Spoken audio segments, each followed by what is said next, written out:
안녕하세요. 동네 미소를 만드는 치과 김보미 원장입니다. 오늘은 교정으로 유명한 카페에서 궁금한 질문들이 있다고 해서 거기에 대해서 알아보도록 할게요. 어느 정도는 조금 적응을 해주셔야 되는 부분들이 있는데 대부분은 괜찮고요. 사실은 일반적으로 우리가 가만히 있을 때 이를 꽉 깨물고 있는 건 안 됩니다. 치아가 밑턱과 아래턱이 원래 살짝 떠야 돼요. 그래서 괜찮은데 구조적으로 개방조합이라고요. 뒤쪽 치아가 먼저 닿는 친구들은 안 그래도 뒤에만 닫고 있는데 거기에 인비절라인 장치가 들어가면서 높이가 높아지니까 엄청 불편하죠. 근데 보통은 적응을 다 합니다. 불편하다 하지만 브라켓 붙이는 것보다는 편합니다. 그걸 생각하고 무조건 적응하시면 됩니다. 결론은 적응하셔야 됩니다. 인비절라인이 아무래도 치아에 힘을 주는 방법이 조금 생각보다 다릅니다. 같지 않냐고 하는데 장치 붙였을 때는 조금 더 뿌리 쪽으로 힘을 직접적으로 가할 수 있는데 사실 인비절라인 장치는 그렇게 좀 잘 안 됩니다. 그래서 컨트롤을 잘 못했을 때 옴니가 되는 경우도 있어요. 그래서 실제 계획을 좀 거기 맞게 더 뻗어지게 계획을 짜서 정상 각도로 만들기도 하고요. 또는 그게 단점일 수도 있는데요. 어떤 친구한테는 장점일 수도 있어요. 왜냐하면은 위에 치아가 뻗어지는 것보다는 세워주는 걸 훨씬 좋아합니다. 반대로 얘기하면은 브라켓 장치로는 안 되는 치아 세움이 인비절라인으로는 될 수는 있어요. 그래서 대부분은 컨트롤하면 크게 문제는 없습니다. 대부분은 그렇진 않고요. 단지 이제 퍼스트에서는 치아들이 나오고 있잖아요. 그래서 퍼스트 장치는 조금 얇아요. 보이는 부분만 우리가 스캔을 해서 장치를 만들 수 있기 때문에 특히 이제 두 번째나 세 번째가 나오고 있는 상태에서는 정말 얇게 나오거든요. 그런 경우 좀 잘 부러질 수 있고요. 아니면 성인에서 이악 물기가 심하다든지 깍깍 무시는 경우 부러질 수 있거든요. 그러면 그냥 그 다음 장치 쓰시면 됩니다. 보통 그런 경우에는요, 특별히 이 환자가 부러짐이 너무 심하다, 장치가 오래 못 견딘다, 그런 경우에 장치 수를 좀 증가시키기도 합니다. 그걸 대비해서. 사실 교정하고 있는 거잖아요. 교정 안 한 것처럼 안 아플 수는 없거든요.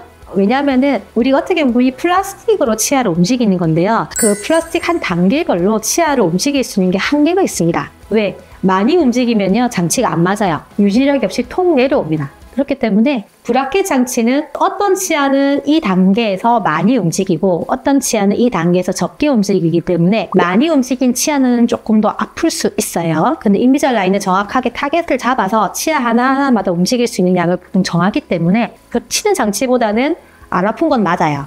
안 하는 것보다 안 아플 수는 없어요. 그 정도는 좀 참아야 되지 않을까요? 예뻐지려고 하면. 빨리 끼시면 됩니다.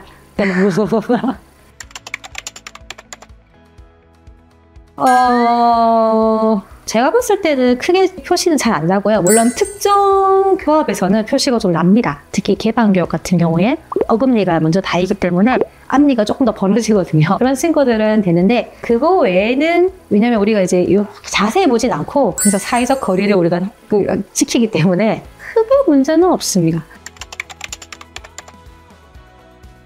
그러면 더 오래 끼셔야 되고요. 오래 끼셔도 너무 안 끼시면 장치가 안 맞거든요. 그럼 아까 말씀드렸듯이 뒤에 장치가 안 맞고요. 심한 경우에 그냥 붙이셔야 돼요. 저희가 인비절라인 시작할 때 설명을 드려야 장치를 너무 안 끼시면 붙일 수도 있습니다. 인비절라인을 하실 수 없는 분이에요 라는 말이에요. 하루 깜빡 안 하신 거는 괜찮고요. 그 전에 잘만 꼈다면 치아가 그렇게까지 빨리 움직이지는 않아요. 그래서 괜찮은데 내가 매일매일 잘 때만 끼고 이러면 치아가 당연히 안 움직입니다. 낮에 다시 돌아가거든요. 그러면은 이 환자분은 인비절라인을 하실 수 없는 분이구나 라는 결론이 나오는 거고 붙여야 됩니다.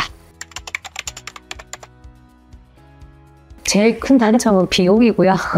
둘째 단점, 안 쓰면 치료가 하나도 안 된다. 나머지는 미세한 것도 있긴 한데 그거는 의사 선생님을 믿고 따라가시면 크게 문제는 없고요. 엄청 어려운 치료라든지 내복 치아라든지 그런 거는 조금 아직 안 되는 것 같아요. 간단한 거는 또 환자분한테 고무줄 꼈다 뺐다 하세요라고 하는데 그게 이렇게 쉽지 않기 때문에 그런 부분 말고는 그게 단점은 없습니다. 일반적으로 생각하시기에는 아까 처음 말씀드렸던 첫째 비용, 둘째 협조도, 이 두 개가 제일 큰 단점인 것 같아요.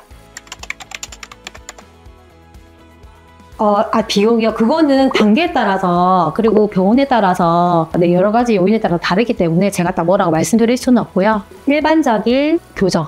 내가 뭐 덧니가 심하다든지, 뭐 발치 교정을 한다든지, 뭐 이런 경우에서 한 1.2배에서 1.5배까지도 가는 것 같고요. 거기에 이제 뭐 장치가 하나씩 추가가 되기 시작하면은 또 좀 더 들어갈 수 있고, 그래서 그거는 경우에 따라 다르기 때문에 딱 뭐라고 말씀드릴 수가 없어요. 어떤 경우에서는 장치 붙이는 것보다 인비절라인이 훨씬 효율적이라서 가격이 더 저렴해지는 경우도 있거든요. 또 드물긴 한데. 근데 일반적으로는 인비절라인이 한 1.2에서 1.5배 정도 되는 것 같아요. 어떤 환자를 치료하는 게 되냐 안 되냐의 문제지 방법의 문제예요. 인비절로 할 거냐 붙이느냐는. 그래서 붙이는 장치로 하는 교정은 인비절 라인으로도 할 수 있습니다. 네, 오늘은 인비절 라인에 대해서 여러 가지 질문 주신 거에 대해 답변을 해보았는데요. 더 궁금하신 거 있으시면 댓글 달아주시면 다음 영상으로 촬영 가도록 하겠습니다. 감사합니다.